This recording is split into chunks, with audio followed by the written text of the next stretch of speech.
le sait, le bien-être des sportifs de haut niveau est primordial et dans tous les sports, le mental des joueurs est presque aussi important que leur talent. À ce petit jeu, l'équipe de France avait impressionné lors de la Coupe du Monde qui s'est tenue en Russie en 2018.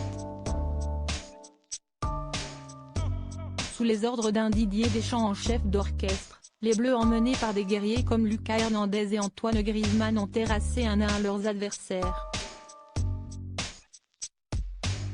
Avec cette expérience en poche, on pouvait s'imaginer que la Fédération française de football, FFF, tenterait de reproduire le même type d'ambiance pour que les internationaux se retrouvent dans les meilleures conditions, mais jusqu'ici, tout n'est pas rose. Les Bleus débarquent au Qatar avec une infirmerie pleine et les absents sont particulièrement nombreux cette année. Véritable plaque tournante du milieu de l'équipe de France cette année, Paul Pogba et N'Golo Kanté ne feront pas partie de l'aventure, tout comme l'ambianceur de 2018, Presnel Kimpembe. Et histoire de boire le calice jusqu'à la lie, Karim Benzema, le tout récent ballon d'or, a été obligé de déclarer forfait samedi dernier en raison d'une blessure à la cuisse.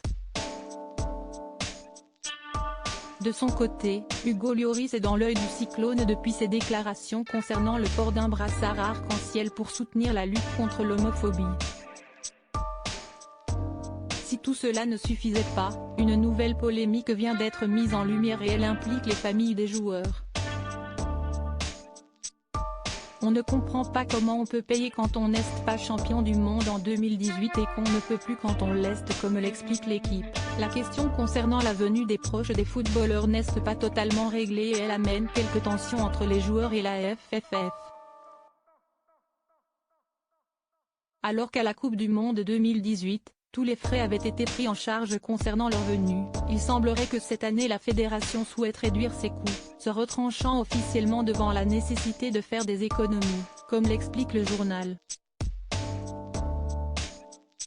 Une décision qui passe très mal auprès des Bleus, musique leurs familles devront se débrouiller pour trouver des vols jusqu'à Doha, au moins jusqu'au 8e de finale.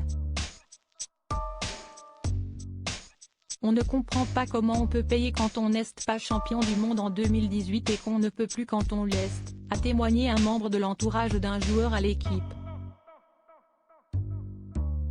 Une nouvelle source de tension donc au sein de l'équipe de France, qui, on l'espère, réussira à dépasser tous ces problèmes pour ramener une nouvelle fois la coupe à la maison.